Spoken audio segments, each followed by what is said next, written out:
In April 2014, two Dutch girls, Kris Kremers and Lisanne Froon, disappeared while hiking the Pianista trail in Boquete, Panama. A trail which took them to the top of the Mirador, a mountain which is part of the Continental Divide. In previous videos, we discussed various theories explaining what may have happened to the girls. But recent studies and expeditions have resulted in new data, which indicates that what actually happened to the girls is unlike anything anyone ever envisioned. 21-year-old Kris Kremers and 22-year-old Lisanne Froon arrived in Boquete on March 29 after previously having attended a Spanish-language school at Bocas del Toro on the Pacific coast. The two girls are planning to do volunteer work at a child daycare center in Boquete, but shortly after they arrive, they are told that the daycare has no place for further volunteers, and they will have to wait for several days before other volunteer work can be found. Badly disappointed by this setback, the girls decide to make the best of their stay at Boquete by undertaking some hikes in the surrounding area. "We are going to see a waterfall," Lisanne writes enthusiastically to some friends in a message a day before they set off. But there are no waterfalls along the Pianista trail. So, how well were the girls prepared for their hike? And were they truly planning to take the Pianista trail? Over the years, many attempts have been made to find an exact copy of the brochure Lisanne is studying in the pictures of the day before their hike, but nobody has ever found the exact same publication. There are several trails leading to waterfalls at Boquete. And from their browser data, we know that Kris and Lisanne studied these trails. So were they originally planning to take one of these hikes, changing their mind at the last moment? According to friends and family, Lisanne had the habit of very carefully preparing everything she did. Maar dat is ook hoe ze was. Alles was gewoon tot in de puntjes geregeld. En ja, niet te veel verrassingen op het pad, laat maar zeggen. Dat alles wat ze had kunnen bedenken van tevoren, dat bedacht ze van tevoren. Ja, ik vind het hartstikke spannend, dus ik ga dat heel goed voorbereiden, maar ik ga het wel doen. En ik ga dat af en toe heel moeilijk vinden. Maar het gaat ook iets heel moois worden. So, if the girls were planning to take the Pianista trail, then surely Lisanne would have studied maps and all information she could find. But what if they originally prepared for another trail?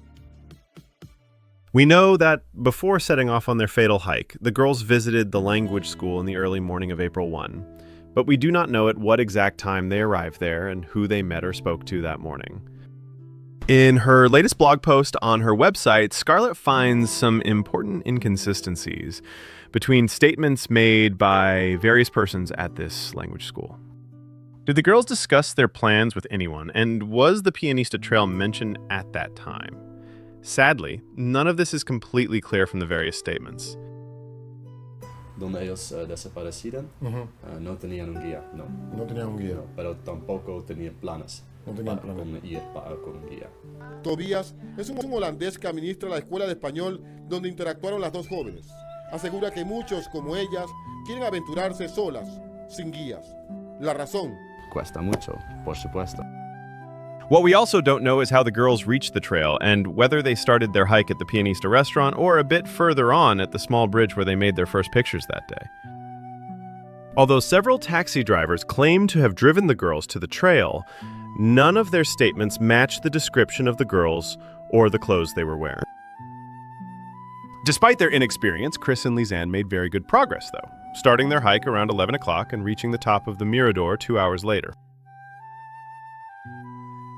The weather on the Pacific side was clear and sunny that day, and the girls were in high spirits when they reached the top of the Mirador around 1 in the afternoon, celebrating their achievement with a series of enthusiast selfies. Although most tourists turn back at the top of the Mirador, the trail itself continues, descending into the dense tropical cloud forest on the Atlantic slopes.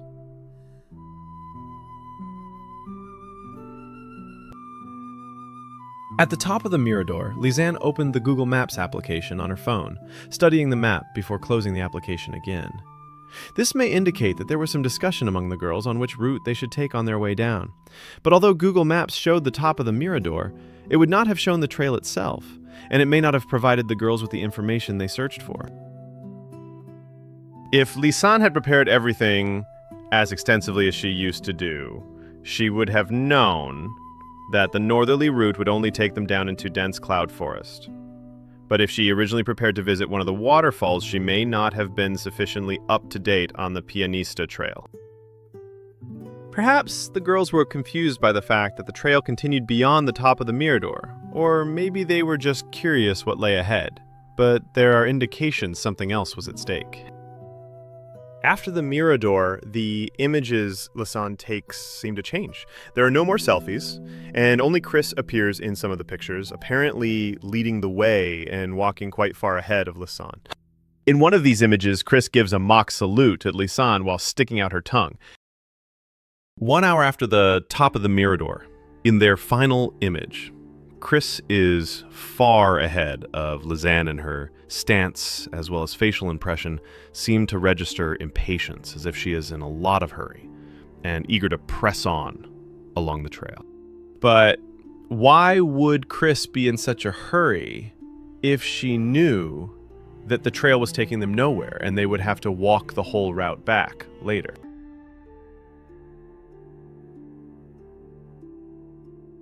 When we zoom in on image 507, we can see clear stains of mud on her lower legs.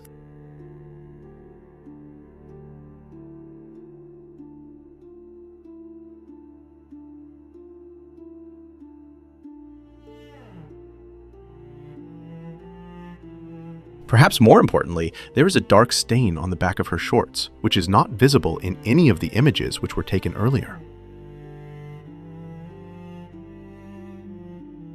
When we compare this stain with the image of the recovered shorts, there is an exact match with a large tear in the fabric, which almost certainly was the result of a sliding fall.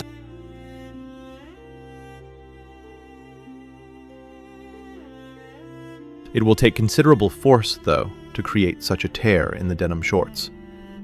If Kris fell hard enough to cause such damage to her shorts, this must have hurt badly. So, could it be that Kris is in a hurry because she is in pain and eager to get back to their lodgings quickly? Because we know the times and the locations where the various daylight pictures were taken, we can calculate the speed with which the girls moved between the photo stops. This calculation shows that after the Mirador, they walked downhill at a brisk 1.7 kilometers per hour. However, between image 506 and 507, they slowed down considerably, arriving at the first stream about 10 minutes late. What happened during these missing 10 minutes? Could it be that Kris lost her footing on the steep shore of the first stream, sliding down and damaging her shorts when striking one of the many rough stones? If there was an accident even before they made their last daylight pictures, this would definitely change the mood, and it could explain why they were in a hurry to get back to their lodging, no longer bothering with taking pictures. But surely if they were in a hurry to get back to Boquete, they would have turned back. Or could it be that they thought it did not matter in what direction they were heading, as long as they went downhill? For those of us who have studied this case for years and years, it is easy to forget, though, that Kris and Lisanne were in a very different situation, possibly without any real map of the area or knowledge of the terrain they were heading into. To them, any route that went downhill may have seemed like a good choice. Sadly, we may never know what caused the girls to take the northerly route, but there is little doubt it was the start of a slowly escalating series of mishaps.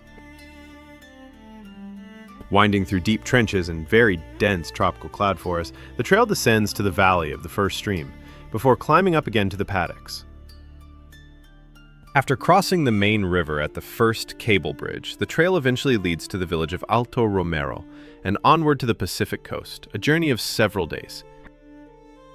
Dressed in shorts and sleeveless shirts and carrying only one small backpack with a few bottles of water and snacks, the girls definitely weren't prepared for a hike into this type of terrain. However, as long as they stayed on the trail, there was no immediate danger. Around 2 in the afternoon, the last daylight pictures found on their camera are taken, image 507 and 508, which show Kris crossing a small stream. This is the last firm location we have of both girls. 2.5 hours later, at 16:39, an attempt was made to call the Dutch alarm number 112 on Kris her iPhone, And not long afterward, a similar call was attempted on Lisanne, her Samsung phone. Both calls failed, though, as the girls were far outside mobile phone coverage. In the next few days, several more attempts are made to call the alarm number, often at very long intervals, before they change to a pattern where the iPhone is only switched on for a very short period, twice a day, apparently to check the time. The last time the iPhone is activated is on April 11, 10 days after their disappearance.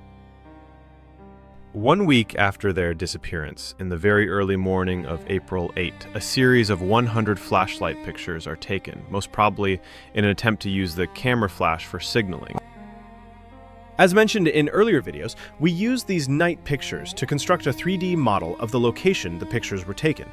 This shows they were on a steep slope, surrounded by large boulders, several meters above a fast-flowing river. Sadly, despite extensive searches, the girls were never found, and 10 weeks after their disappearance, a few of their remains, as well as their backpack with camera and phones, were found far downstream near the village of Alto Romero.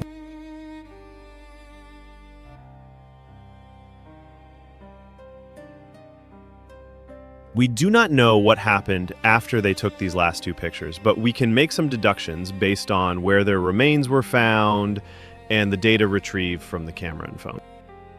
Kris and Lisanne crossed the Continental Divide near the top of the Mirador, about 2 hours after they started their hike along the Pianista Trail. Small streams and gullies in this area carry the water from the slopes down into the Culebra River, where the remains of the girls were found.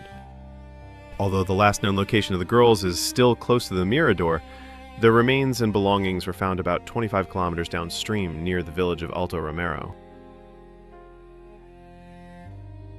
Kris, her shorts were found close to the second cable bridge, which marks the furthest point the girls may have reached.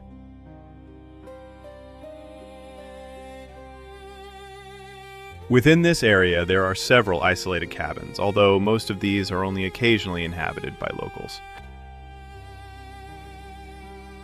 A network of trails connects these cabins and the various paddocks. However, none of these local trails are regularly maintained, and most of them are very hard to find.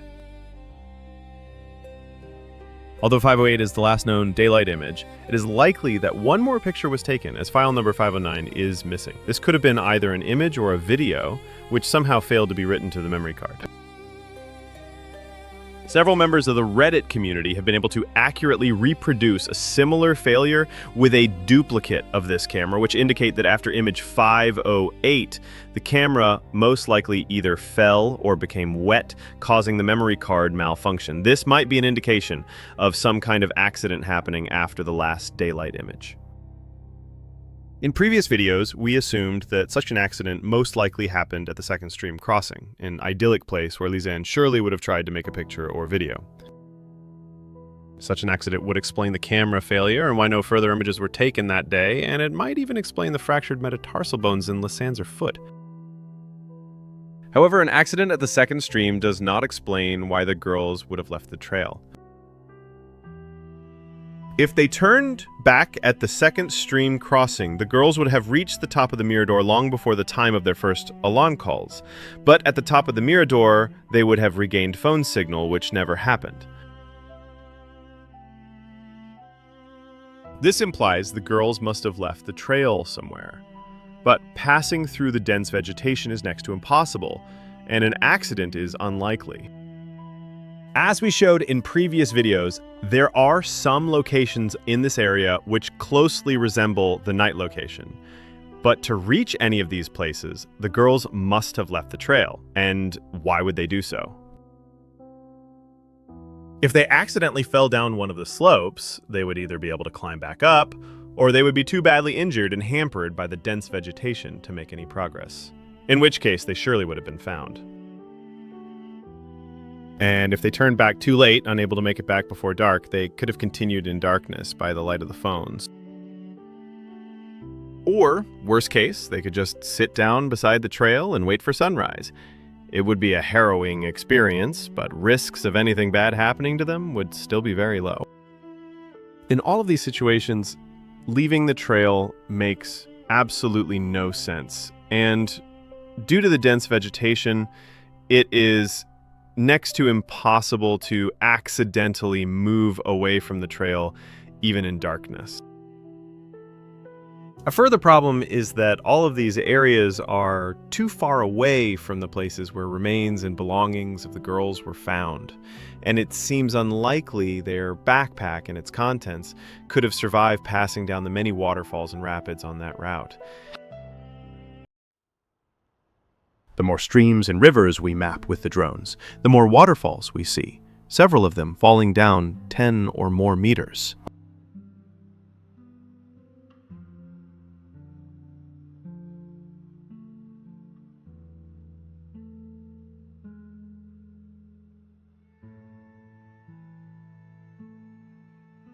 Surely, if the backpack encountered one or more of these waterfalls on its journey, the camera, phones, and sunglasses would have been smashed to pieces.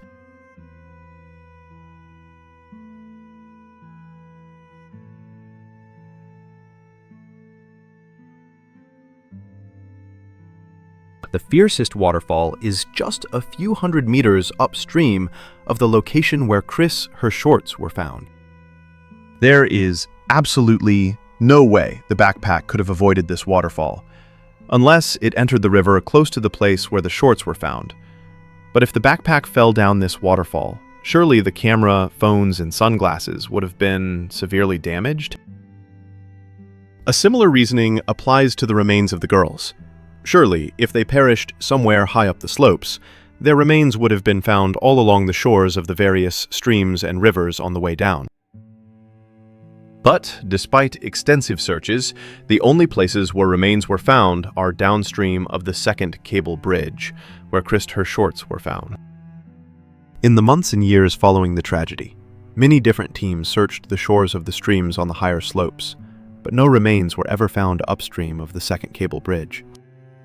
If the night location was anywhere on the higher slopes, surely something would have been found upstream of the second cable bridge.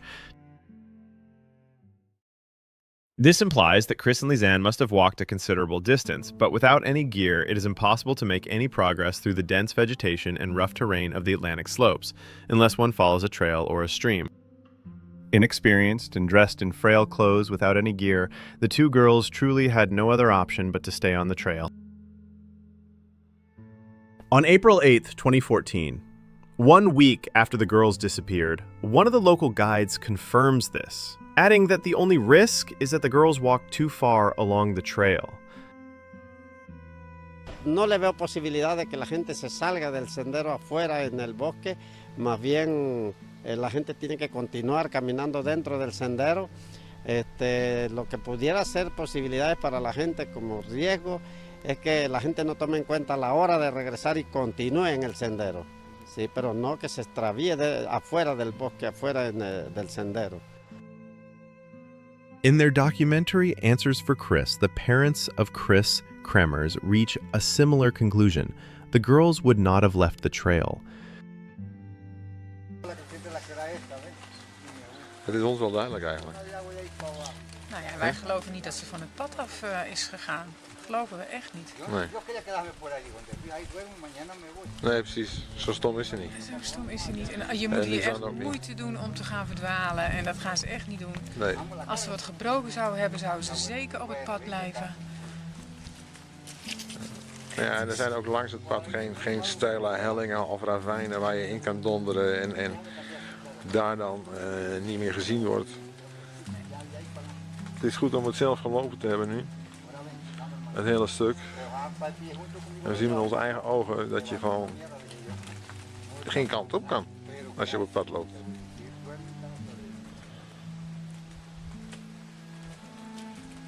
Het enige wat je doet als je denkt het wordt te laat, dan draai je om en dan ga je terug. Precies. En dan kan je best halverwege stranden, ja. Maar dan nog blijf je op het pad. Blijf je op het pad, overnacht je daar, hoe dan ook. En dan gaan we verder. Ja.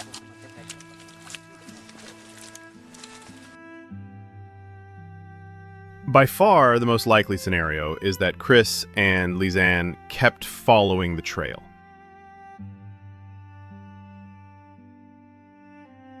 Sadly, we may never know for certain why they did not turn back. Although it seems unlikely, there is a chance they thought the trail was a loop and would take them back to Boquete. But it is also possible they were intent on reaching a certain place and refused to admit defeat by turning back early.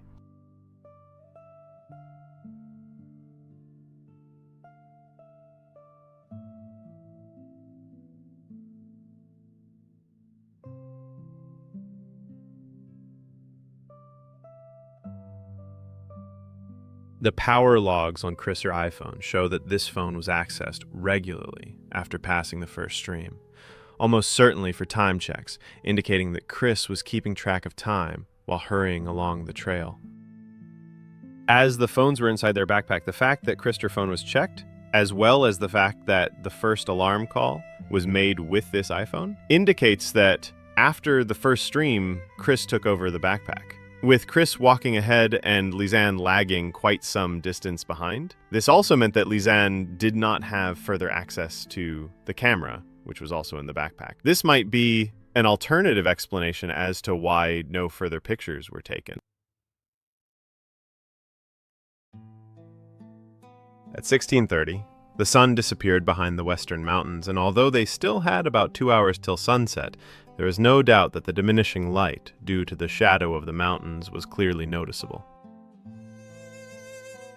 The fact that the first alarm call is made almost immediately after the sun disappeared behind the mountains is a clear sign that Kris and Lisanne suddenly became aware that they had walked too far along the trail, and there was insufficient time remaining to get back to the trailhead before sunset. If they had turned back earlier and were only slightly delayed, they could have walked back the last part of the trail in darkness or by the light of their mobile phones. But if they were somewhere close to the main river, there was no hope their phone batteries would survive long enough to provide them with light all of the way back. From this moment on, it was inevitable that they had to spend the night somewhere along the trail, and when their 2 alarm calls did not connect, they must have realized that they had less than 2 hours left to reach some safe location. Turning back at this moment would not be much use, as there was nothing but dark forest and deep trenches behind them. But if the girls studied maps and images of the trail at the language school, they may well have known that there was a shelter and several farmhouses beyond the first cable bridge on the northern shore of the river. If Kris and Lisanne kept walking at the same steady pace they had been making before the first stream, skipping all further photo stops, then their first alarm call must have been made on an open field, which is sometimes revered to as the second paddock. According to local guides, this is the first place where the girls may have had trouble following the trail, as the path is often difficult to find among the many cow trails. This may have played a part in their alarm calls.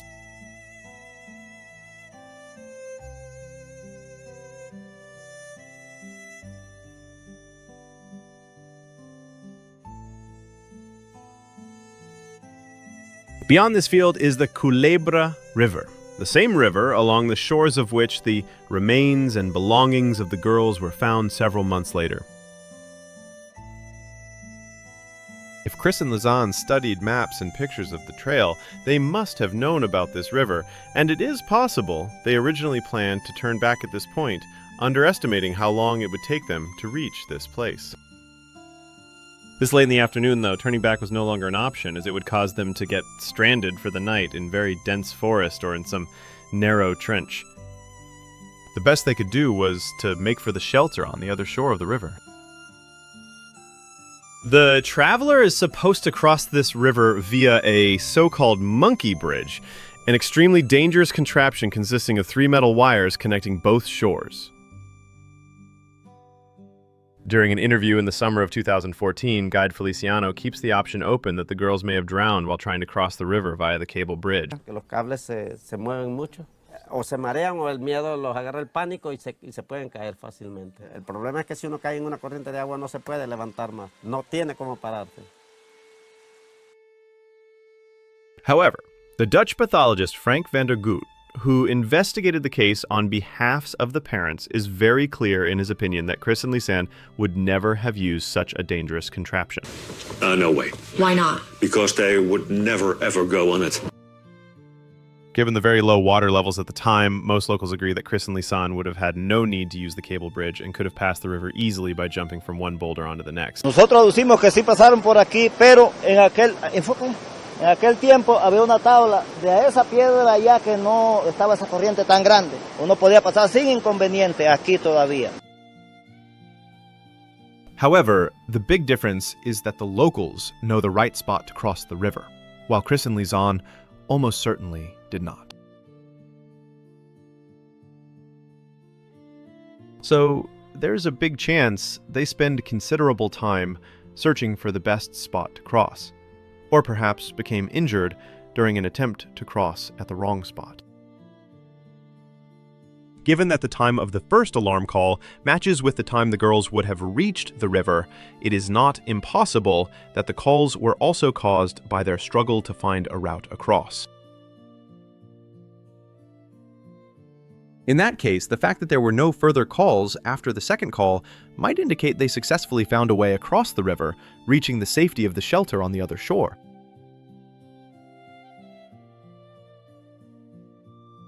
If there was some kind of incident while crossing the river, this may explain the fact that the camera apparently fell and became wet, and it may even explain the fractured metatarsal bones in Lisanne's her foot and the tears in Kris her shorts.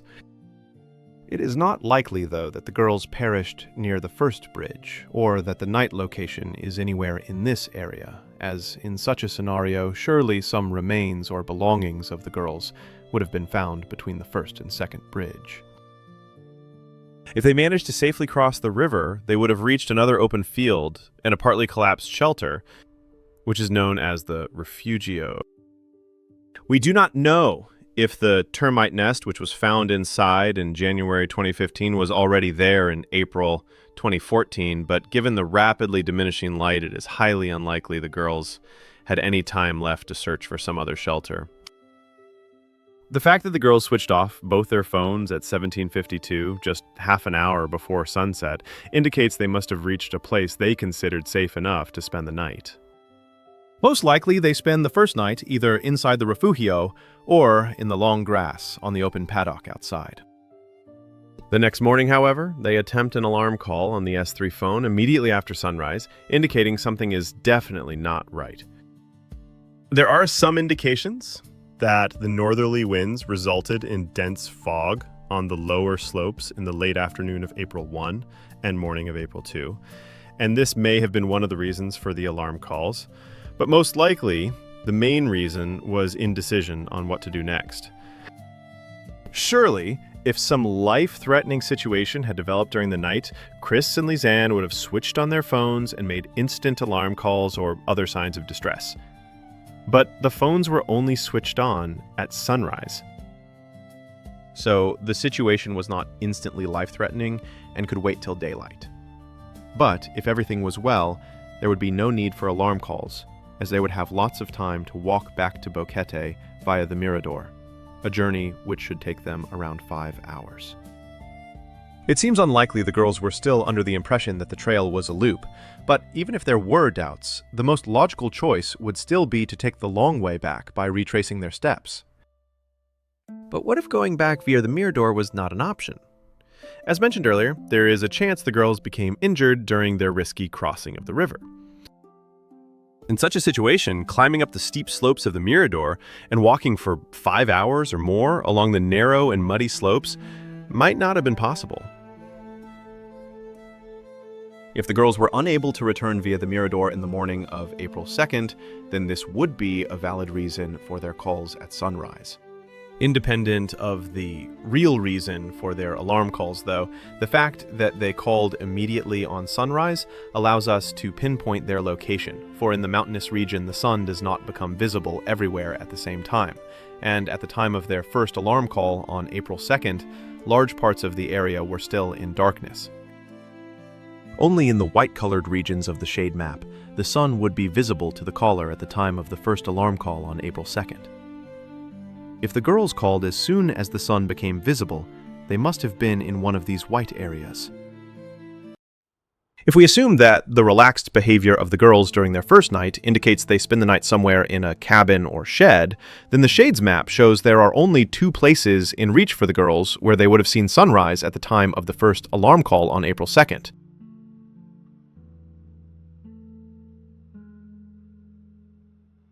The first of these places is a storage shed on the smaller paddock, a place which no longer exists, but which was easy to reach and visible from the trail. Although such a location matches with several scenarios, it is hard to explain why the girls would not have been able to walk back via the Mirador, and how their backpack reached its final location near Alto Romero.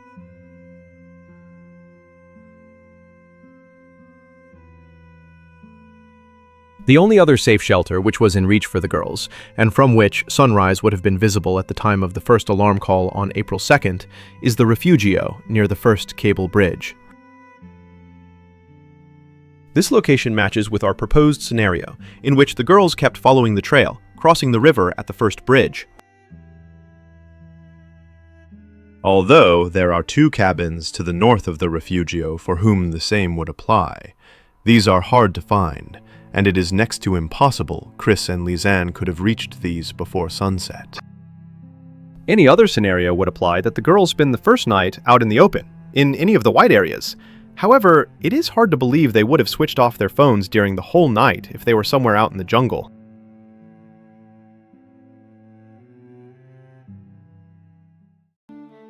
The alarm calls continue with large intervals all through the morning of April 2nd, indicating Kris and Lisanne most probably stayed at or near the Refugio and the first cable bridge, hoping for rescue.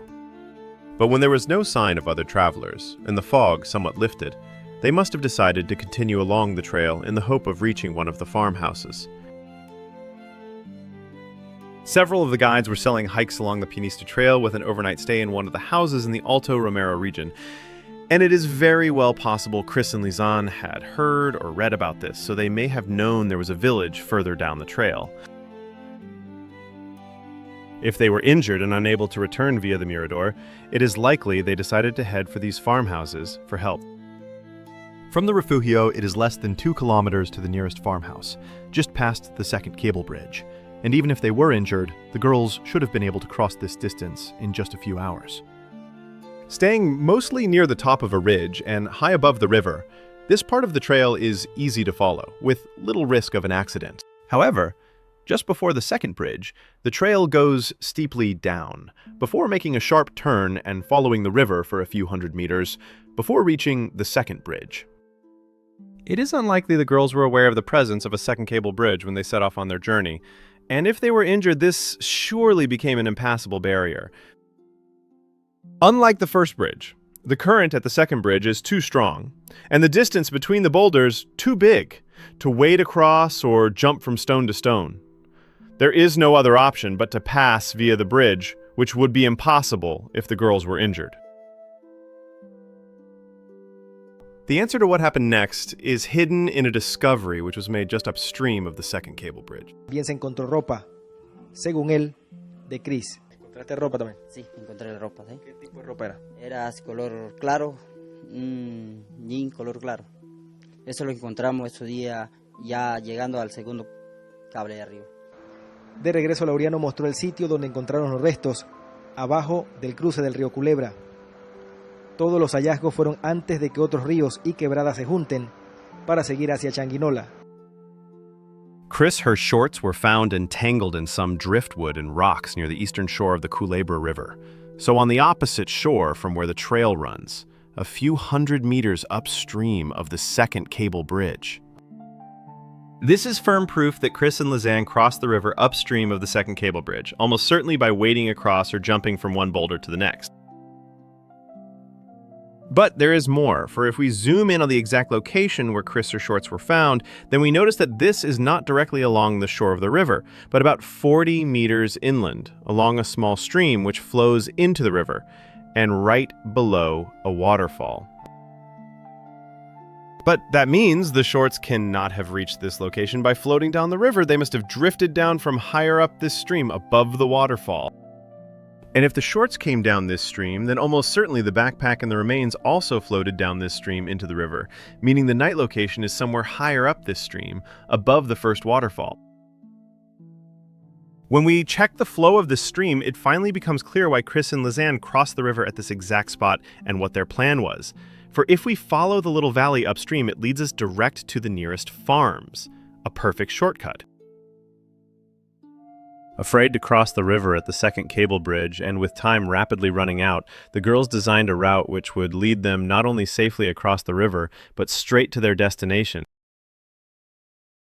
In April 2014, this stream was most probably dry, and in the fading light, it may have appeared like a trail to the girls as they searched for a route to the farms above. When the water levels are low, the place where the shorts are found is probably the best location to cross the river for those who do not wish to use the cable bridge. However, it remains very risky. Most of all, this place can easily become a trap once the rains start, as they did on April 3rd, as the water in this river is known to rise by 2 meters in just a few hours during the rainy season, causing a traveler to become stranded on the eastern shore with no way back. Most likely injured and cut off from the trail by the rising water, the girls probably spent days climbing up the steep slopes of the eastern shore, only to become stuck halfway up some nearly dry, stepped waterfall. If the girls perished at, or very close to, the spot where Kris's shorts were found, this would instantly solve the mystery of the backpack and the remains, as there are no further waterfalls or other obstacles between here and Alto Romero, just a wide, fast-flowing river. Anything that falls into the water near the second cable bridge will be carried along by the current to Alto Romero, and this is such a short journey that even a frail backpack would effortlessly survive it, with its contents almost certainly still intact. A night location just upstream of the second bridge would perfectly explain how and why the backpack and the remains ended up on the river shores near Alto Romero, and why nothing was ever found upstream of the location of Kris's shorts. The other argument has to do with the size and shape of the boulders. We see a lot of big boulders in the night pictures, several of them measuring 2 to 3 meters in size. Although such boulders can occasionally be found on the higher slopes, the only place where there truly is an abundance of them is at the Culebra River itself. Once again, this points to a location on the lower slopes at or very near to the Culebra River. The final indication is the extensive study of camera temperatures, which was done by Imperfect Plan, where they concluded that temperature at the night location was consistent with a low altitude, such as that found near the second cable bridge. On the higher slopes, close to the first stream, temperatures at night can sometimes go down to less than 10 degrees Celsius. Given their frail clothes, there is little chance the girls would have survived for long if they were high up the slopes, but near the second cable bridge, temperatures would be far more benign. For many years, though, this location remained just one of many possible locations, but then something came to light, which suddenly turned it into the prime candidate for the night location.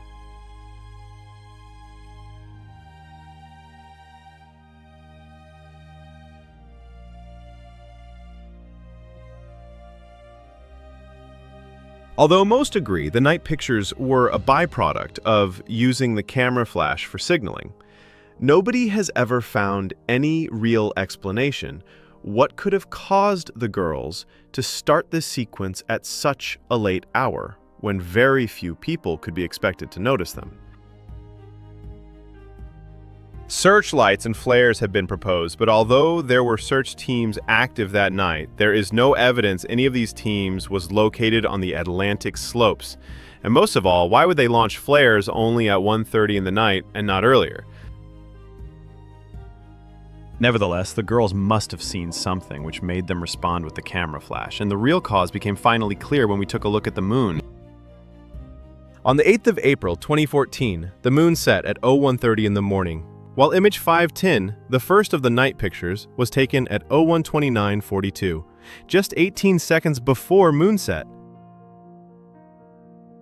This coincidence was too close to ignore, but it seemed unlikely the girls actually saw the moon set, as there would be various hills and ridges in between, and confusing the moon with a searchlight seemed unlikely.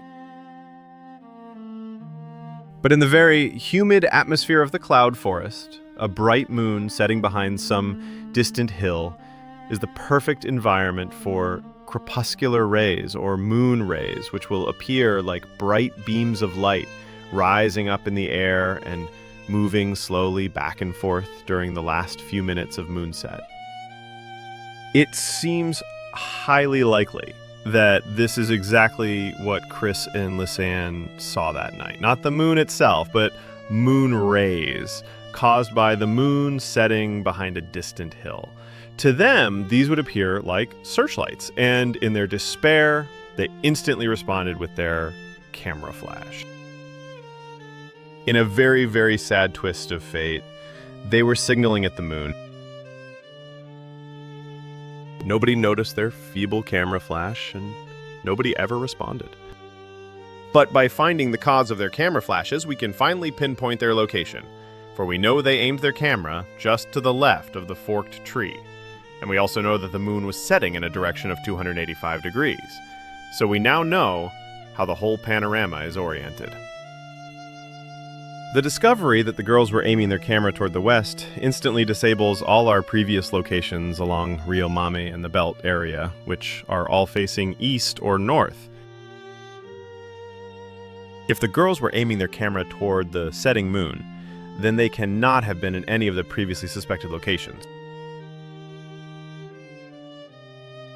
However, there is a perfect match with our location just upstream of the second cable bridge. Not only is this little valley resembling our 3D model, but it is also one of the few locations which are pointing exactly in the right direction.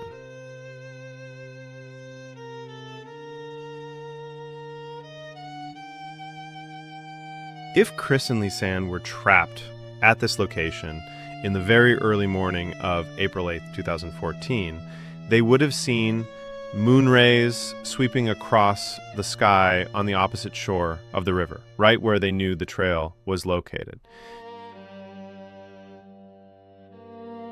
No doubt they had been waiting for just such an event for day after day. Their SOS sign is pointing at the opposite shore of the river, and they must have been using their signal mirror for the same purpose, pointing it to the opposite shore where they knew the trail was located. It has often been said that the girls probably thought they knew their location, they did not feel lost, and this theory confirms this.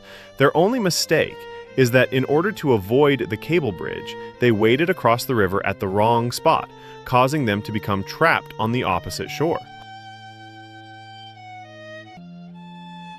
So, they waited, day after day, almost within sight of the trail, desperately trying to attract the attention of locals passing by on the opposite shore, but their voices could not be heard above the roar of the river water, and nobody expected the two girls at this location. There were searches being arranged, but they were far outside the search area.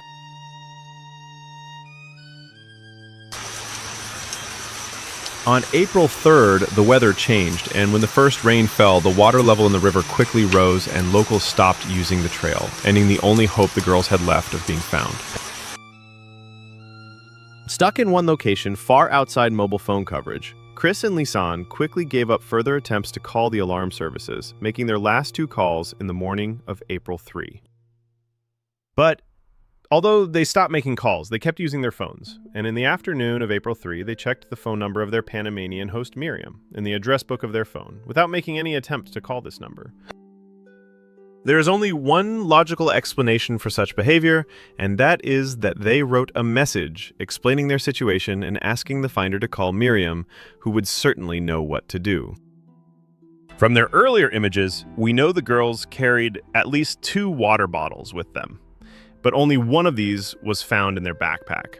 So it seems very likely that the other bottle was used to float a message down the river in the hope that someone would find it.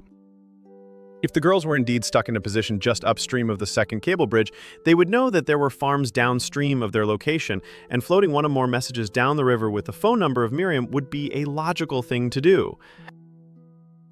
Sadly, if they did indeed float one or more bottles with messages down the river, none of these were ever found. We know the girls tore their tourist brochure apart, and parts of this they may have used for their messages, while other parts were used to create an SOS sign on one of the boulders facing the opposite shore. There is another indication that the girls carried a pencil or ballpoint with them, even if this was never found. On April 2 at 13:50, Lisanne's phone is started for less than a minute without making any calls.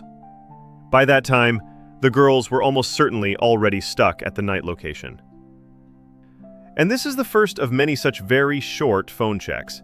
After the S3 battery runs out, these checks are mostly done with the iPhone and always on more or less fixed times of the day. In the morning around 10:20 and in the afternoon around 1400. For years, the general story was that these were checks for phone signal, but that is impossible. In most cases, the phone is started up for such a short period that there is insufficient time for its receiver to check for signal. And besides, what use would it be to check for signal strength at the same time each day? Another theory is that these were the times when the sun was visible at their location, or the times when they stopped and started walking. But what use would it be to record these times? And why start up the phone? It does not make much sense either. Due to a screen dump which was automatically made by the operating system, we now know that the girls used the clock application during these short activations, indicating these were almost certainly time checks. As the iPhone was still on Dutch time, they used the clock application to check for the local time in Panama. But why would you wish to know the Panamanian time twice a day? The answer may be hidden in another equally sad story. When Chris McCandless became stranded in the wilderness of Alaska, he fanatically kept a diary, writing on the walls of his bus and any piece of paper he could find. Each entry, he started with a date and a time, and the most important thing he kept writing down was his stock of food.